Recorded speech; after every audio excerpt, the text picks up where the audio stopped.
Kami tahu Engkau Tuhan sumber kemenangan di hidup kami. Biar setiap pujian yang keluar dari mulut kami bukan hanya teori Tuhan, tapi sungguh-sungguh lahir dari iman.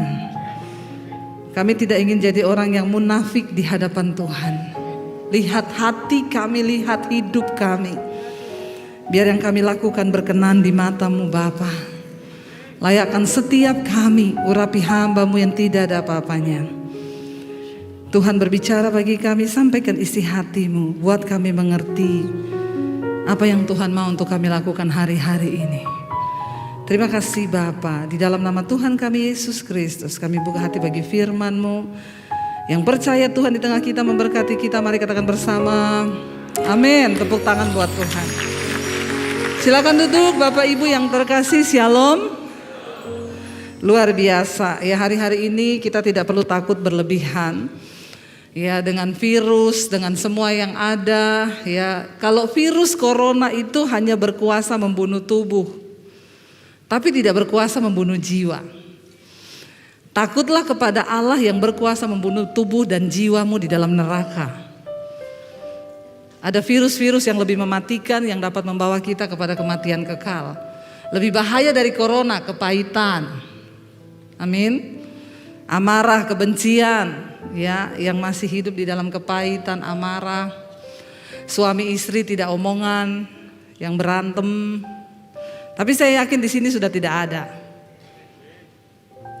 Amin. Ya, berantem 5 menit cukup. Habis itu sudah berbaikan. Gak usah lama-lama. Ya, yang namanya kematian itu kalau datang gak usah ditakuti, saudara. Saudara mau sembunyi sampai kapan juga ya, kalau sudah waktunya mati, gak usah tunggu kena corona, kepleset di kamar mandi juga bisa. Gak usah tunggu kena corona ya. Tapi kalau belum waktunya mati, biar kena corona berkali-kali tidak. Contohnya saya ini, sudah berkali-kali kena corona, saya hidup berdampingan dengan corona. Tetapi belum waktunya Tuhan. Tapi kita jangan mencobai, tetapi jangan takut berlebihan. Banyak orang takut berlebihan hari-hari ini. Udah mulai percaya, udah mulai datang ke gereja. Omikron. Habis Omikron ada apa lagi? Ya, apa lagi kita nggak tahu. Tapi yang penting saudara, mari kita taruh iman kita pada Tuhan. Bilang, bagiku hidup Kristus, mati adalah keuntungan. Sehingga kapanpun Tuhan mau panggil, aku udah siap Tuhan. Karena itu selama diberi waktu hidup, hiduplah berdampak. Supaya waktu kita mati kita gak nyesel. Siapa yang udah siap mati? Tadi amin, amin, amin, amin. Begitu tanya sudah siap mati gak ada yang mau angkat tangan. Ya, saudara siap atau tidak? Saudara mau atau tidak? Kalau harinya datang, mati ya mati. Jadi daripada tidak siap lebih baik. Siapa yang mau mempersiapkan diri? Yang udah angkat tangan ini pulang aja. Terus saudara mau ngapain di sini? Kita ini ikut Tuhan karena goal dari hidup kita yang akan datang itu kematian. Di dalam hidup ini ada 3 kematian. Yang pertama mati rohani. Yang kedua mati beneran. Napas kita berhenti. Yang ketiga mati kekal di neraka. Selama Tuhan masih kasih kita waktu, jangan sampai kita masih mati kekal di neraka. Mati beneran semua pasti. Tinggal tunggu waktunya aja. Tapi pastikan rohanimu hidup hari ini supaya engkau tidak mati kekal. Yang harus kita takuti itu mati kekal, bukan mati secara tubuh. Makanya selama diberi waktu, mari kita berdampak hidup ini.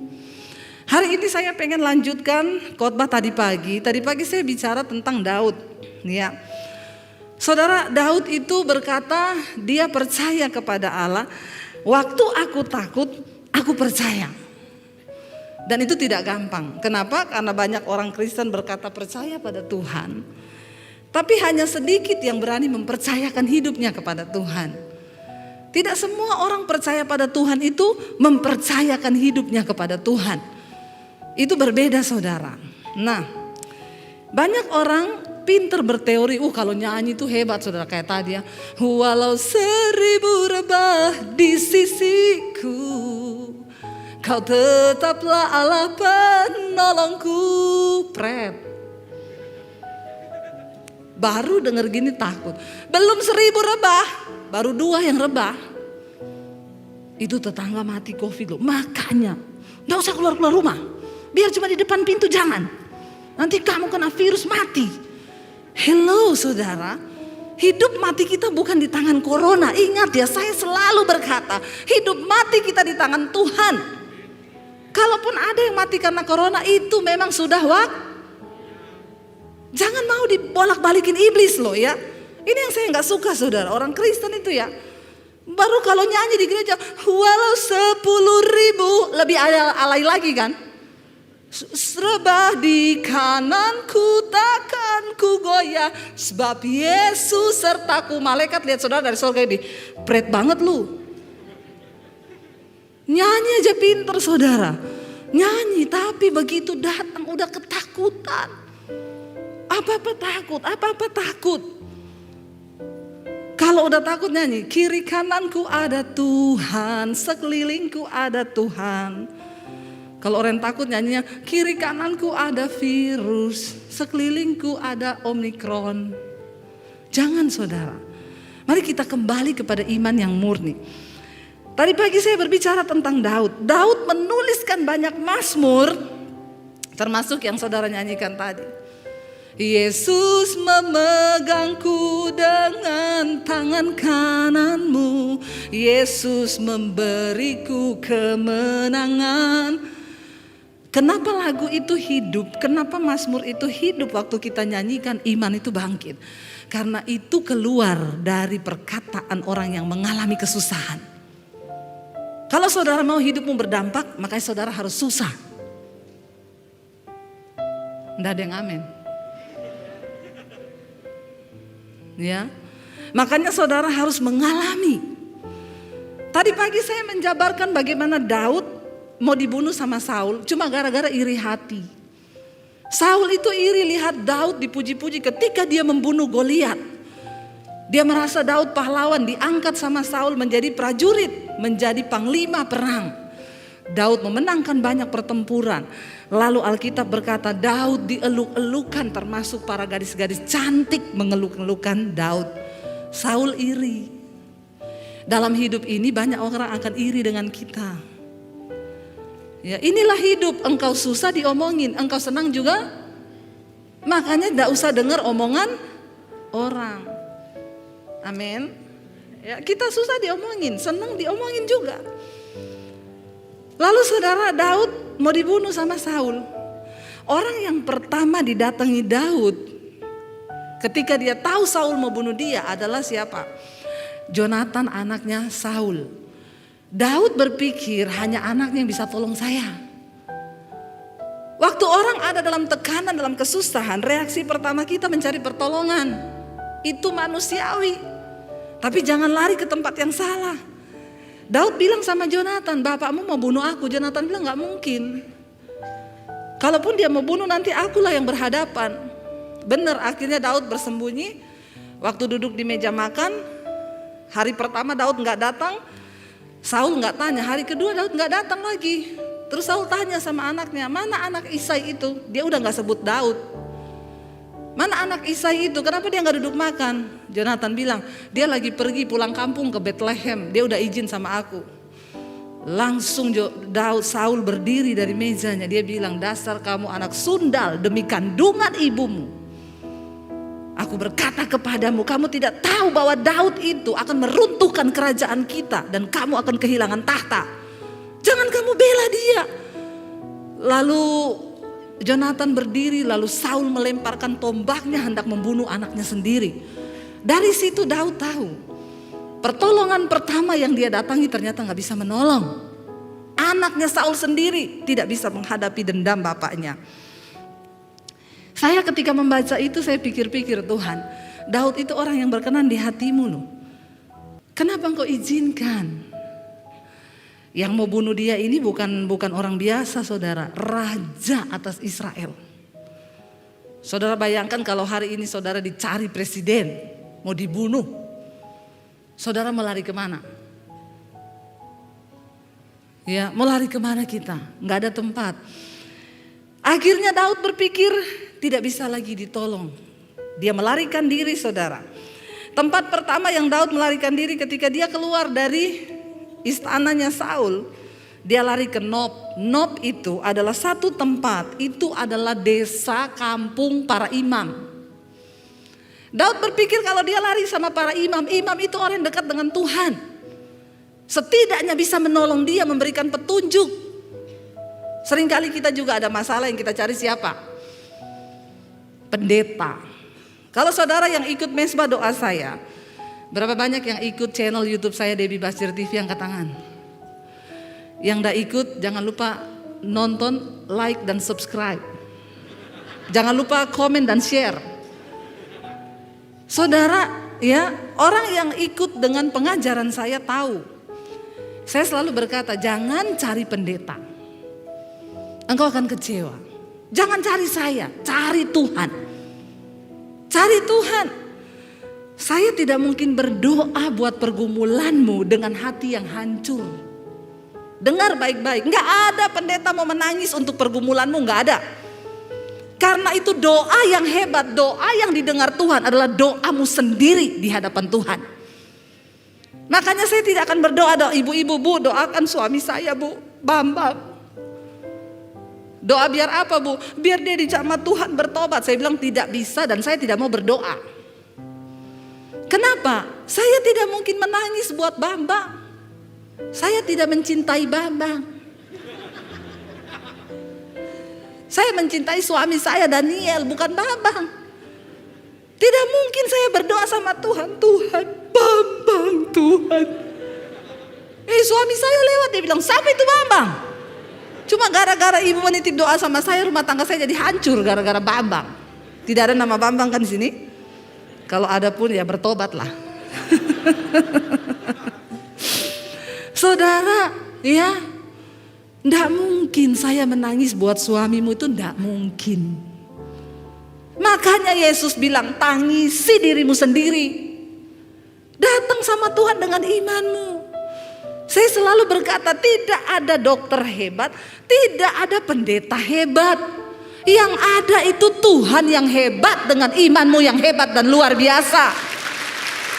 Ayo alami Tuhan sendiri. Engkau punya hak istimewa untuk datang kepada Tuhan. Jangan titip doa. Tapi banyak orang Kristen tuh suka dibodoh-bodohin. Yang mau berangkat ke Israel, tulis doamu, nanti saya doakan di Israel. Emang kalau didoakan di Israel terus Tuhan dengar? Terus kau tidak bertobat, kau tidak datang sama Tuhan, kau tidak dengan hati yang hancur dari Tuhan, cuma titip-titip doa, biar dibawa di Israel, mau didoakan imam di sana, Tuhan tidak akan mendengar kalau bukan engkau sendiri yang datang sama Tuhan. Bilang amin. Buka paradigmamu, buka cara berpikirmu, ikut Tuhan, saudara. Udah cukup main Kristen-Kristenan, cukup main gereja-gerejaan. Kita ada di hari-hari yang terakhir. Masa demi masa kita lihat di depan mata ada krisis yang menanti. Dunia tidak akan semakin baik. Alkitab berkata akan datang masa yang sukar. Perang demi perang sudah kita dengar hari-hari ini. Ayo kita mempersiapkan iman yang benar.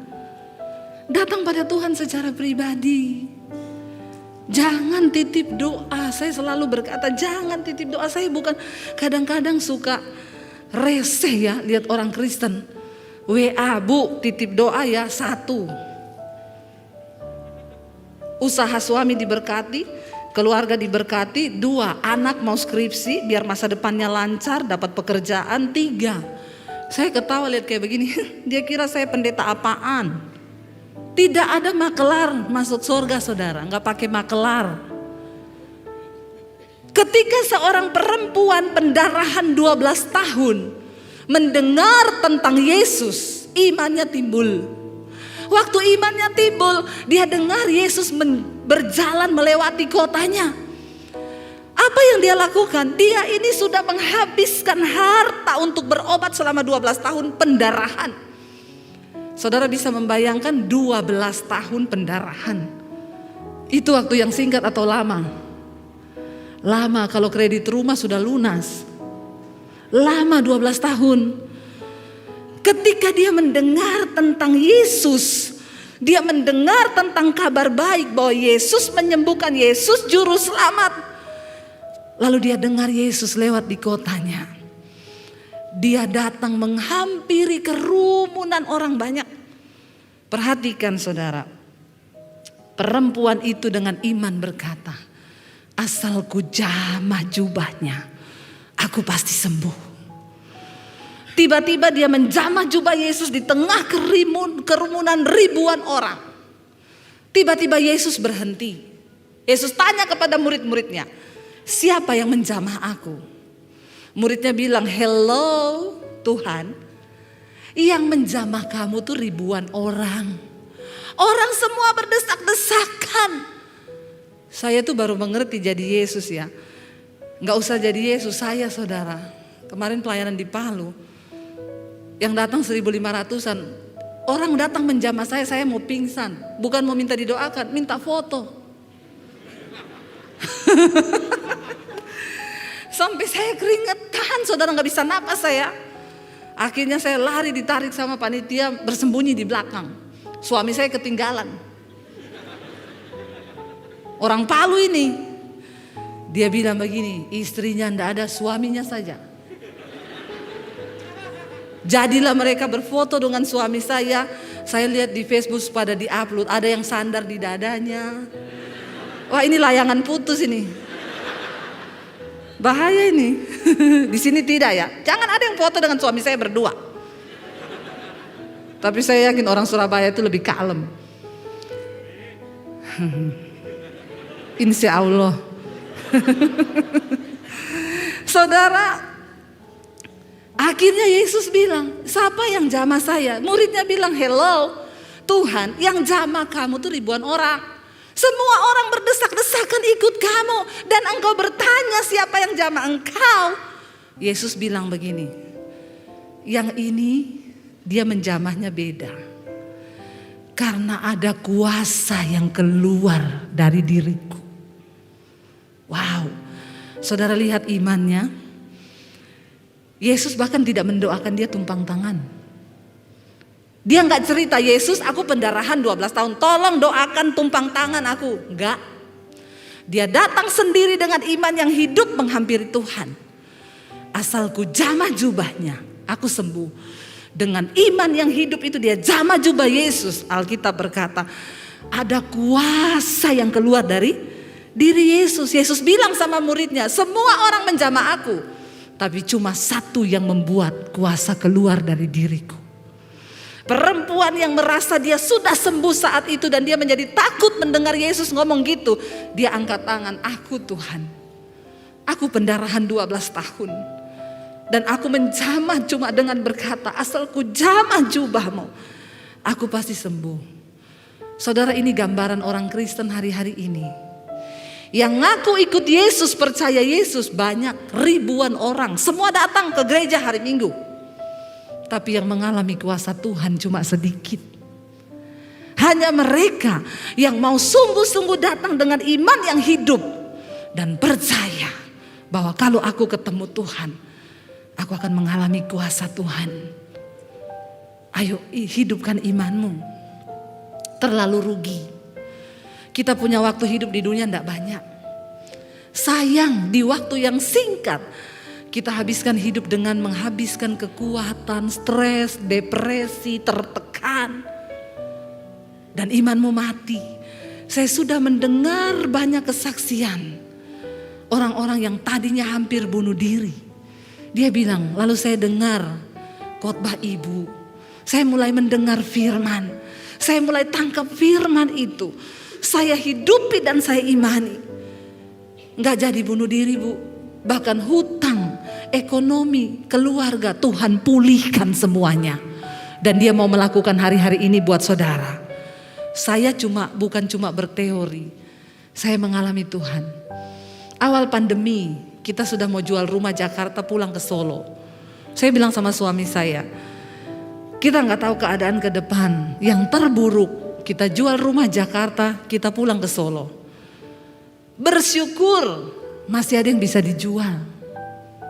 Dulu nggak ada yang bisa dijual. Saya tidak punya simpenan, ya, nggak punya emas batangan. Saya punya emas satu tok, Mas Daniel, 70 kilo. Sekarang berapa saya? 80 ya, naik 10 kilo. Tapi kalau emas batangan makin naik makin mahal. Kalau ini tidak, makin naik makin turun harga. Mas Joko, Mas Bambang itu turun harga itu. Ya, tidak ada yang bisa saya jual dulu. Sekarang saya bilang, kalau kita nggak bisa apa-apa, kita bisa jual rumah. Ada rumah yang bisa kita jual. Tapi saya bilang sama suami saya, Tuhan yang menolong kita di masa yang lalu, Dia juga sanggup menolong kita hari ini. Kenapa? Karena keadaan bisa berubah, tapi Tuhan tidak pernah berubah. Kuasanya tidak pernah berubah, mujizatnya tidak pernah berubah. Dari ribuan tahun yang lalu sampai hari ini Dia masih bisa melakukan itu. Saya cuma taruh iman, dan saya mau bersaksi sama saudara, benar, kita nggak jadi jual rumah, malah beli rumah, bangun studio. Maret ini saya peresmian studio. Apa yang Tuhan buat itu luar biasa. Bukan cuma Atta Halilintar bangun studio, Debbie Basir TV juga bangun studio. Tuhan ajaib, Dia sanggup membalikan keadaan. Bahkan di tengah masa pandemi kita bisa bantu 15 gereja di pedesaan untuk membangun. Beberapa sudah selesai, yang lain sedang dalam pembangunan. Wow, apa yang Tuhan buat itu gak pernah kita bisa pikir. Jangan batasi Tuhan dengan cara berpikirmu. Ketika Daud datang di Nob, itu kampung para imam. Dia berharap akan mencari pertolongan kepada hamba Tuhan. Waktu dia ketemu dengan imam itu di 1 Samuel 21 ayat yang pertama, sampailah Daud ke Nob kepada Ahimelek imam itu. Dengan gemetar Ahimelek pergi menemui Daud dan berkata kepadanya, mengapa engkau seorang diri dan tidak ada orang bersama dengan engkau? Daud datang masuk sendiri ke rumah imam. Lalu saya nggak tahu kenapa Daud berubah pikiran. Mungkin tadinya dia mau minta didoakan, atau dia mau minta petunjuk dari imam ini. Ketika imam tanya kepada dia, ayat 2, Daud berbohong kepada imam. Dia bilang gini, jawab Daud kepada imam Ahimelek, raja menugaskan sesuatu kepadaku. Katanya kepadaku, kata raja, siapapun juga tidak boleh mengetahui sesuatu hal dari yang kau suruh kepadamu dan yang kutugaskan kepadamu. Sebab itu Daud bilang, orang-orangku saya suruh tunggu di satu tempat. Padahal kan itu bohong. Lalu Ahimelek bilang, oh ya, jadi apa yang bisa aku lakukan bagimu? Mungkin tadinya Daud mau minta didoakan atau dia mau cerita, tapi pada akhirnya dia juga gak bisa percaya kepada imam. Siapa tahu imam bocorkan. Kalau ketahuan Saul dia ada di situ, maka Saul akan mencari dia dan membunuh dia. Di tengah keadaan yang menakutkan, orang bisa berubah pikiran. Daud udah buta matanya, dia bilang, iya saya ini lagi ditugaskan raja, jadi gak boleh ada yang tahu keberadaan saya. Gini aja imam, saya minta roti deh. Yang tadinya dia mungkin meminta didoakan, akhirnya jadi minta roti. Imamnya bilang, saya tidak punya roti biasa, yang ada roti kudus yang harus dipersembahkan untuk Tuhan. Tapi ini rotinya ini kemarin sudah dipersembahkan, nah mau diganti, mau diturunkan, diganti yang baru. Nah yang diturunkan ini kamu minta berapa? Daud bilang beri saja 5 potong. Lalu imamnya kasih. Udah mau pulang Daud tanya, ada senjata apa di rumahmu? Daud ini udah agak begini kali, masa dia datang ke rumah imam cari senjata?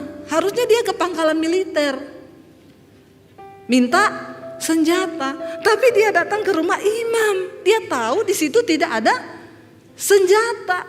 Dia berkata, saudara, kalau saudara lihat di ayat yang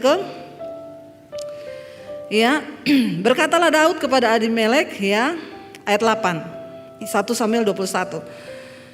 Tidak adakah padamu di sini tombak atau pedang? Sebab baik pedangku maupun senjataku tidak dapat kubawa, karena perintah raja ini mendesak. Dia nggak sempat bawa pedang, nggak bawa apa-apa. Kemudian berkatalah imam itu, ada pedang Goliat yang pernah kau kalahkan dulu, ditaruh di sini, terbungkus dengan kain. Karena itu pedang bukan pedang sembarangan, makanya disimpan di rumahnya imam itu, di kampung imam. Tapi Daud bilang, ya udah, kalau cuma itu yang ada, mana Bapak kasih saya.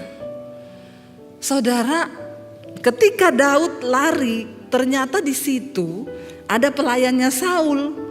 Ya, kalau kita lihat di ayat yang ke-7, maka pada hari itu juga ada di sana seorang pegawai Saul yang dikhususkan melayani Tuhan, namanya Doeg, seorang Edom. Dia pengawas atas gembala-gembala Saul.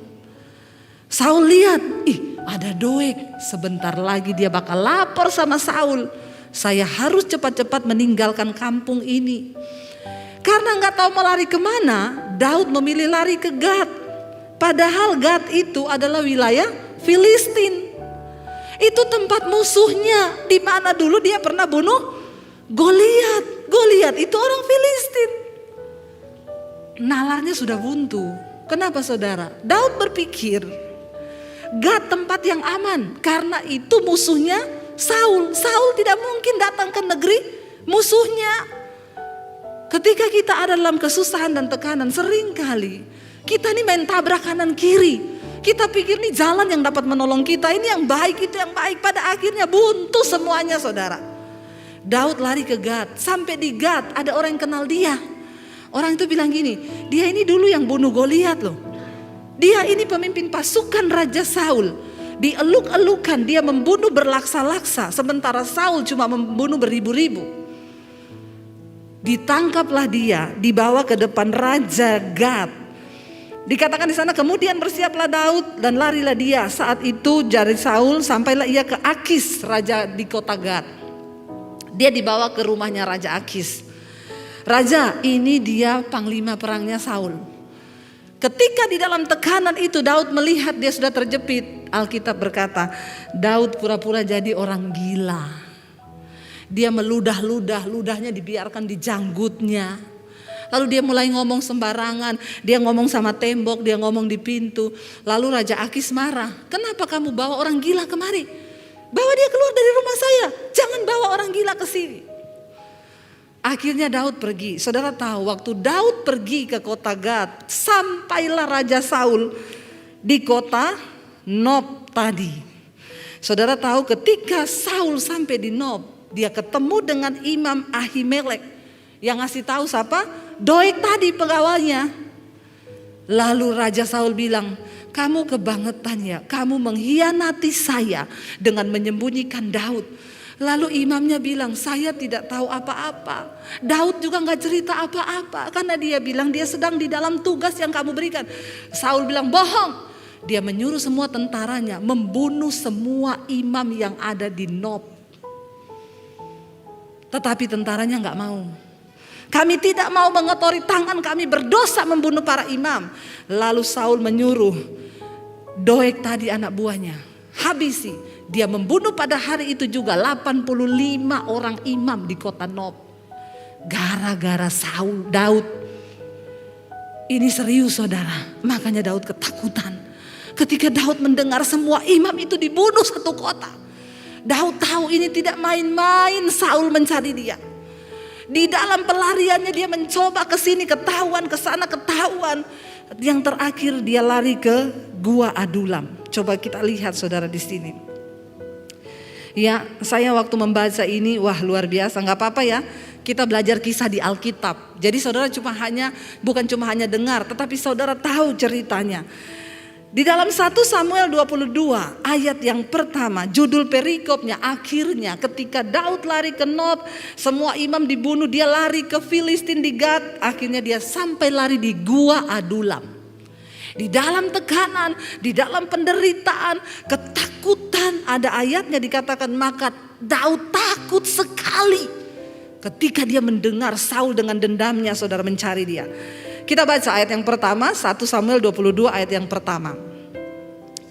Lalu Daud pergi dari sana dan melarikan diri ke Gua Adulam.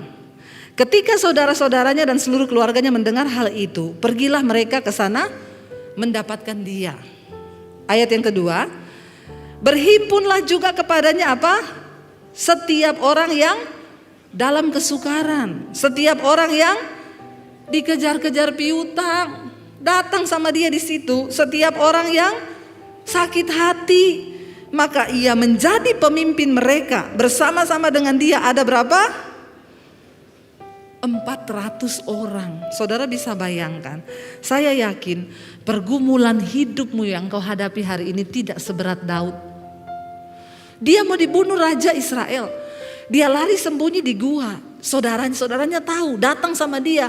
Daud ini harus menyelesaikan masalahnya sendiri, keluarganya datang. Ya, ini kan berarti nambah masalah kan? Orang tuanya datang, keluarganya datang. Bukan cuma itu saudara, dikatakan berhimpunlah juga kepada dia di dalam gua itu orang-orang yang dalam kesukaran. Karena dikejar-kejar debt collector. Saudara, orang dikejar debt collector itu, siapa di sini yang pernah dikejar debt collector? Nggak usah malu, itu kesaksian loh. Nggak ada yang dikejar debt collector sini? Enggak bu, cuma utang online. Pinjol. Ya, Bapak pernah ya? Saya pernah Pak, dikejar debt collector Pak. Pernah saya bukan tidak pernah. Ya pernah, karena memang sudah nggak bisa bayar cicilan rumah, saya gesek kredit card untuk bisa bayar rumah. Saya gesek tunai. Bunga berbunga, nggak ada uang untuk bisa bayar.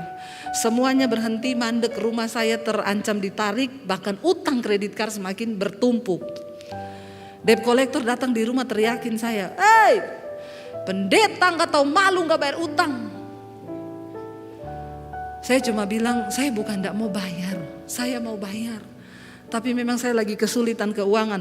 Nggak usah bilang begitu. Jual rumah buat bayar utang. Justru rumah saya ini lagi bermasalah juga. Nggak cukup sampai di situ. Dia hubungi semua gereja yang undang saya. Itu pendeta Debbie Basir ya, bilang sama dia bayar utang. Orang yang tahu saudara, beberapa orang yang tahu, bahkan ada yang orang kaya yang kenal saya. WA, "Bu, ibu ada utang ya?" "Kok tahu?" "Itu debt kolektornya SMS ke gereja." "Iya Bu, doakan ya." "Iya Bu, kalau ada uang bayar aja." Enggak bilang gini, "Berapa Bu, saya bantu." Enggak. Boro-boro. Berharap manusia kecewa. Saya nangis saudara, ditelepon beberapa gereja, saya dipermalukan. Saya masuk di kamar, saya nangis, "Tuhan, aku nih hamba-Mu loh. Aku nih hamba-Mu Tuhan. Kenapa Engkau biarkan aku dipermalukan? Di mana harga diriku? Sebagai hamba Tuhan saya gak bisa bayar utang. Bukan untuk seneng-seneng beli barang mewah. Bukan untuk cicilan rumah dan kebutuhan hidup." Tuhan jawabnya apa? "Kalau aku izinkan itu terjadi, kamu mau apa? Biar harga dirimu hancur. Jangan pertahankan harga dirimu, kamu harus dikosongkan." Saya bercucuran air mata ngomong, "Iya Tuhan, hancurkan aku. Asal itu Engkau pandang baik, Engkau lihat itu berkenan di mata-Mu. Biar aku dipermalukan, biar dagingku habis lenyap." Tidak mudah saudara. Sekarang kalau ada orang konseling, "Bu, saya dikejar-kejar debt collector." Saya tanya, "Udah berapa lama?" 3 bulan. "Saya 2 tahun Bu." Ketawa. Saya nangis loh ini. Masa saudara ketawa? Fitnahan di mana-mana. Tapi saya cuma berlutut di kaki Tuhan. Kalau Tuhan izinkan itu terjadi, toh saya juga gak bisa bikin apa-apa Tuhan. Tapi saya membangun iman saya kepada Tuhan. Saya bilang, "Tuhan, saya sudah merasa Engkau menyelamatkan saya. Dan itu cukup. Saya tidak akan menuntut apa-apa lagi dari Tuhan." Tapi saya mau bersaksi sama saudara, hari ini saya melihat bagaimana Tuhan membalikan semua keadaan. Waktu engkau sudah diproses, Waktu hidupmu sudah cukup di dalam perkenanan Tuhan, barulah saudara engkau akan melihat ada waktunya, ada masanya. Tetaplah setia, tetaplah percaya. Daud di dalam kesukaran saudara yang dikirim. Kan enak kalau tulisan ini berkata gini, lalu datanglah keluarganya bawa uang, berhimpunlah kepadanya para konglomerat, membawa harta mereka untuk menopang Daud dalam kesukaran. Di mana prajurit-prajurit yang ribuan di bawahnya Daud selama dia jadi panglima. Tuhan akan izinkan ketika engkau mengalami masa sulit, bahkan teman-temanmu, keluargamu akan meninggalkan engkau. Itu Tuhan izinkan, tidak usah kepahitan. Udah biasalah kita susah ditinggal sama orang, ditinggal sama sahabat, ditinggal sama teman, itu udah biasa. Nanti kalau udah terkenal pada WA, Bu Debbie masih ingat saya? Lupain. Orang memang saya tidak ingat, banyak yang ngaku-ngaku kenal. Dulu semua pura-pura gak kenal, waktu dikejar-kejar utang. Tapi ketika Tuhan memulihkan keadaan Sion, keadaanmu seperti orang yang bermimpi. Saya hari-hari ini cuma melihat Tuhan cuma gini, wow, wow, wow, wow, wow. Gak pernah habis wow. Melihat apa yang dia buat, apa yang Tuhan kerjakan di tengah masa pandemi. Coba saudara, saya diundang ke Amerika pelayanan. Dulu belum pandemi aja nggak ke Amerika loh. Begitu pandemi saya diizinkan Tuhan pelayanan ke Amerika. Beberapa gereja saat ini sudah menunggu saya untuk berangkat lagi ke sana. Apa yang Tuhan buat itu seringkali kita tidak mengerti. Jalani aja. Daud dikirimi orang yang dikejar utang piutang, dikirimi orang yang sakit hati. Aduh saudara, 400 orang di dalam satu gua. Dan itu semuanya orang yang bermasalah. Menurut saudara gimana? Kalau saya pilih pergi dari gua itu, atau saya robohkan sekalian guanya, biar kita mati bareng-bareng. Iya gak saudara? Astaga, Daud dalam ketakutan mau dibunuh, dia takut sekali. Mau cari penghiburan nih, datang ke satu bapak di sebelahnya. Gimana Pak? Iya Daud, bagaimana ya utang saya ini loh, belum lunas-lunas. Aduh, mau cari penghiburan malah dapat yang begini. Dia pindah ke sana, orang sakit hati. Ini pasukan bodrek saudara. Bener-bener yang kepala puyeng, bintang 7 saudara, sakit kepala, ya bibir kering, tenggorokan pecah-pecah, susah buang air besar, ini semua. Karena itu tanda-tanda mengikuti orang stres. Akhirnya Daud didatangi keluarganya. Saudara lihat di sana, dikatakan dari sana ayat 3, pergilah Daud ke Mispa di Moab untuk berkata kepada raja negeri Moab. Akhirnya jadi masalah lagi, mama sama papanya ikut-ikut dia ke gua. Akhirnya Daud harus pergi antar lagi mama papanya ke Mispa. Dia bilang sama raja Moab, aku titip ya ayahku dan ibuku tinggal padamu, sampai aku tahu apa yang akan dilakukan Allah kepadaku. Akhirnya dia tidak lari lagi mencari orang. Dia gak lari lagi ke Yonatan, dia tidak lari lagi ke imam, dia tidak lagi lari ke Filistin. Dia berdiam di dalam gua. Dia bilang, sampai aku tahu apa yang akan dilakukan Tuhan atasku. Saudara, di tengah semua pergumulan yang kau hadapi, tanya sama Tuhan, apa yang engkau mau lakukan bagiku Tuhan? Apa rencanamu di balik semuanya ini? Nggak usah tanya kenapa. Kebanyakan nanya kenapa saudara. Lebih baik bilang, Tuhan, apa yang engkau mau dari hidupku? Apa yang engkau mau lakukan bagiku? Lakukan Tuhan. Sebab aku percaya yang terbaik bagi hidupku itu adalah kehendak-Mu. Enggak usah sok tahu. Tuhan maha tahu, kita ini kadang sok tahu. Daud bilang kepada, ya di Mispa dia bertemu dengan raja negeri Moab. Izinkan ayah dan ibuku tinggal padamu sampai aku tahu apa yang dilakukan Allah padaku. Lalu diantarkannya lah mereka kepada raja negeri Moab, dan mereka tinggal bersama-sama dia selama Daud dalam kubu di gunung. Tetapi Gad, nabi itu berkata kepada Daud, janganlah tinggal di kubu gunung itu, pergilah dan pulanglah ke tanah Yehuda. Lalu pergilah Daud dan masuk ke hutan Keret. Saudara, kita tahu bersama 400 orang yang bersama-sama dengan Daud, akhirnya mereka menjadi prajurit-prajurit yang hebat dan luar biasa. Kenapa? Karena Daud menanti apa yang akan Tuhan lakukan. Jangan salah bergaul, saudara. Ketika engkau lagi ada dalam masalah, jangan salah bergaul dengan orang yang tidak mengerti dengan kehendak Tuhan. Karena dalam hidup ini banyak orang yang percaya Tuhan tapi gak mau ngikut kehendak Tuhan. Saya cerita sama teman pelayanan loh. Saya sama suami saya tanya sama seorang teman pelayanan, kehendak Tuhan buat hidupmu apa? Jawabannya apa? Nggak usah ngomong-ngomong kehendak Tuhan lah, pokoknya jalani aja apa yang ada sekarang. Ngeri loh, itu pelayan Tuhan. Selama kita diberi hidup di dunia ini, mari kita mengejar apa yang menjadi kehendak Tuhan atas hidup kita. Berjalan di dalam panggilan yang Tuhan beri, saudara. 400 orang mengikuti Daud karena mereka tahu Daud adalah orang yang melekat dengan Tuhan dan memiliki visi besar bersama dengan Tuhan. Ini yang benar-benar jadi sahabat yang mengikuti ketika dalam kesukaran.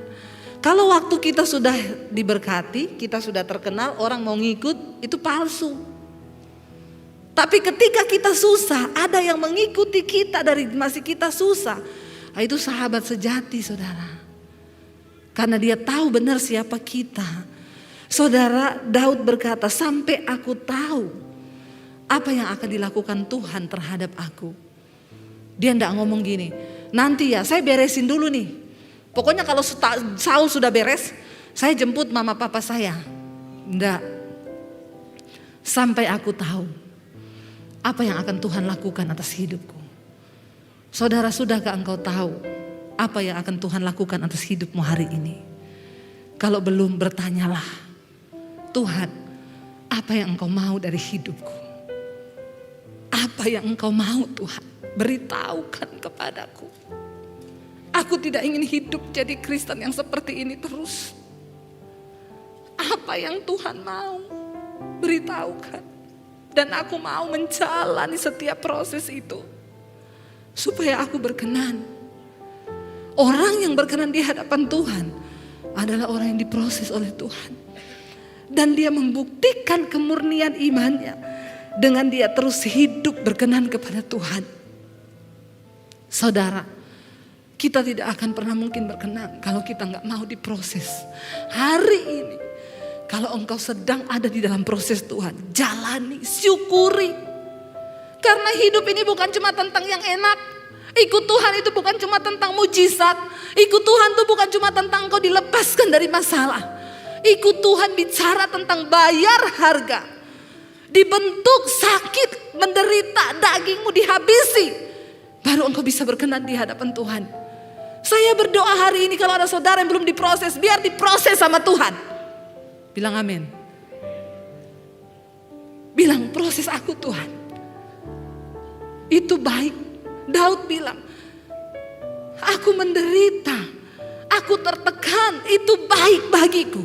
Supaya aku belajar ketetapan Tuhan.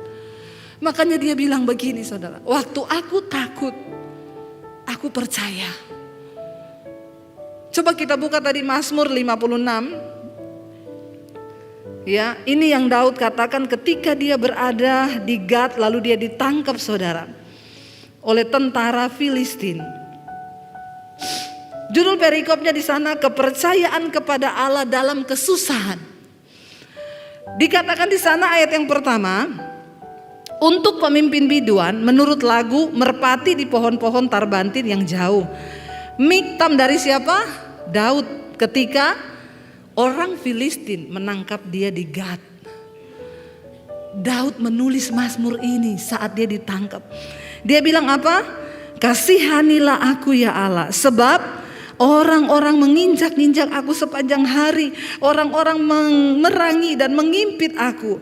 Seteru-seteruku menginjak-injak aku sepanjang hari. Bahkan banyak orang memerangi aku dengan sombong. Waktu aku takut, aku ini percaya kepadamu. Ayat 5, kepada Allah yang firman-Nya kupuji, kepada Allah aku percaya, aku tidak takut. Apakah yang dapat dilakukan manusia terhadap aku? Waktu dia ditangkap oleh tentara Gad, itu istilahnya nyawanya di ujung tanduk. Tapi dia memilih untuk meneguhkan hati dan berkata, waktu aku takut, aku percaya. Saya undang para imam musik, saudara.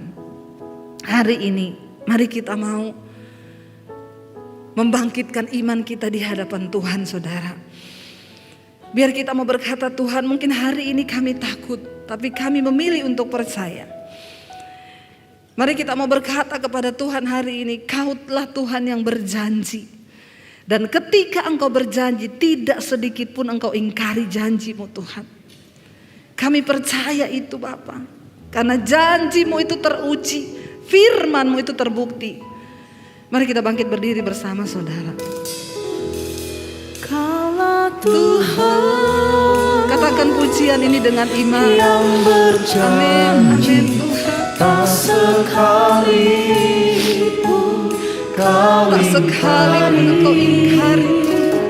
kesetiaan-Mu sungguh terbukti Di sepanjang hidup kami, di sepanjang hidupku.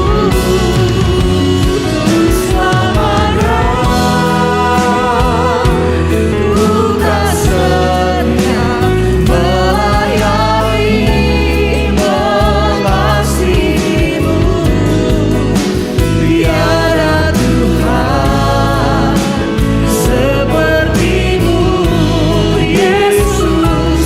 Kau Allahku yang lebih lagi angkat tangan katakan, Kaulah Tuhan